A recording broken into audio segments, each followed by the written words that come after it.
Hi and welcome to this video. My name is Björn, and in this video I'm going to walk you through how to work with the USPJA Academy labs. And working with labs is something that you'll do a lot when you're a SharePoint professional. You'll be building a lot of different labs, whether you're an administrator or developer or a business users. It may be that you want to test out some new software, or you want to have a specific setup when you're building any kind of application or solution or something like that, or you want to test, if you're an administrator, how to work with backups and see different types of scenarios here. And obviously you'd want to test out the various types of SharePoint, the flavors, the MOS and the WSS, the SharePoint Foundation and the SharePoint Server. And if you were to build all of these labs on your local machine, well, you'd need a lot of resources in order to do that. So what the labs, USPJA labs, does is basically taking all of those needs and putting them in the cloud. So what we have here is a lab system that runs in the cloud. All your VMs are stored in the cloud, and you don't need to worry about performance or anything like that, because it's, as I said, everything is running remotely. So you don't need to concern yourself with either backing up your local virtual machines, and you don't need to worry about having enough performance to run, especially the SharePoint 2010 flavors. They're actually quite needy when it comes to hardware. So this is the front page of the labs, and I'll show you how to work with these. The front page is basically just an overview of how to work with these labs, and I'll show you how to work with the labs now. The first thing you normally do is you'll go to the lab images to see any of the images that are available here. There are two types. The lab definitions are definitions that are set up by USPJA, and we maintain those and keep those up to date. And you also have at the bottom here, you have your own images, and these are basically images that you create and that you can install and configure however you like. You can install your licensed software. You can set up particular configurations of SharePoint that you like to work with, etc. And then you can launch new images or launch new labs based on any of these images. They're really easy to create. You'll just launch from. You'll usually start off by launching one of these lab definitions. And then you'll get a what we call a lab session. And then once you persist that lab session or you shut it down, you can create a new image from that lab session. I'll show you that in just a moment. So as you can see here, I have a number of lab images that are available to me that I have created. So I'll just launch this one here. This is SharePoint Server lab image, and that'll actually take a few minutes before it will be available. And then once I launch it, it'll take me to the lab sessions page, and this is where I find information about the lab sessions that I'm currently running.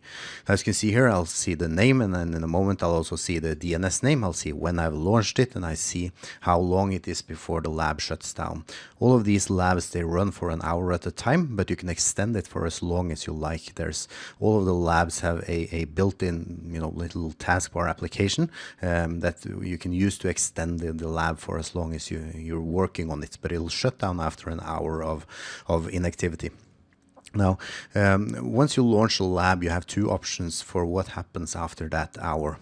You can either persist the lab, and if you persist it, it basically means that the state of that lab is saved once the lab shuts down. So you can relaunch it later. And you can see at the bottom here, I actually have 4 different persisted labs that I keep working on all the time. And you can also see, as I mentioned earlier, this create image button. The other option you have for terminating or for shutting down is to terminate the lab.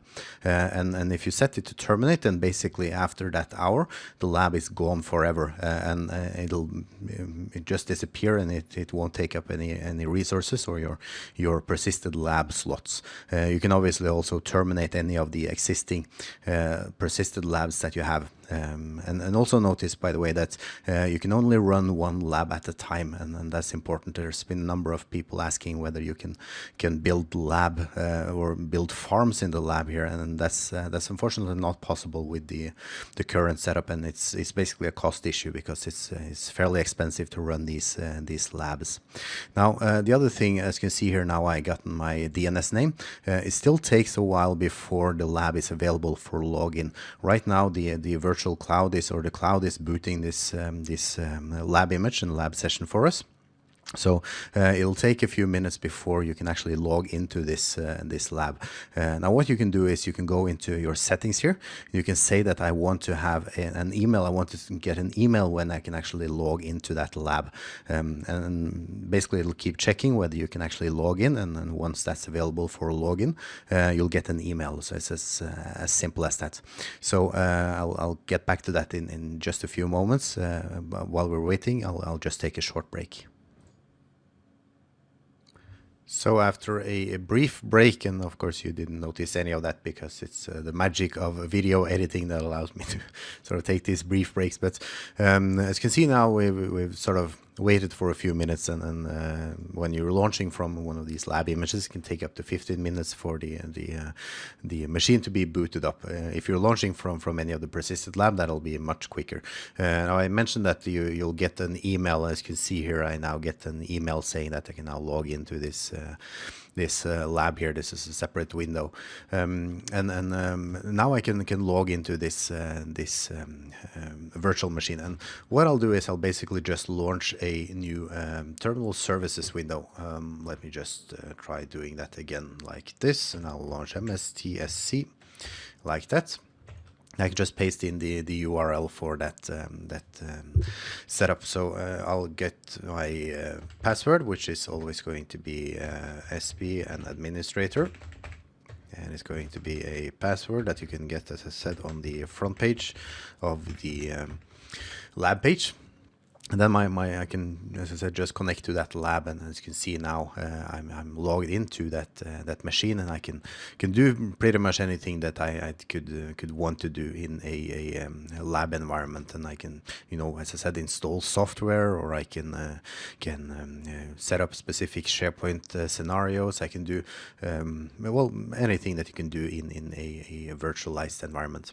Now, one thing you'll see here on the lab once it starts up is that you'll get the USPJA lab controller that'll pop up in the middle of the screen, and it'll be available to extend the lab once you actually reach the point where the lab is going to shut down, or when it's just 15 minutes left of this lab. This lab controller will pop up, and it'll just tell you that the lab is about to expire, and you can extend it. There'll be an extend button here.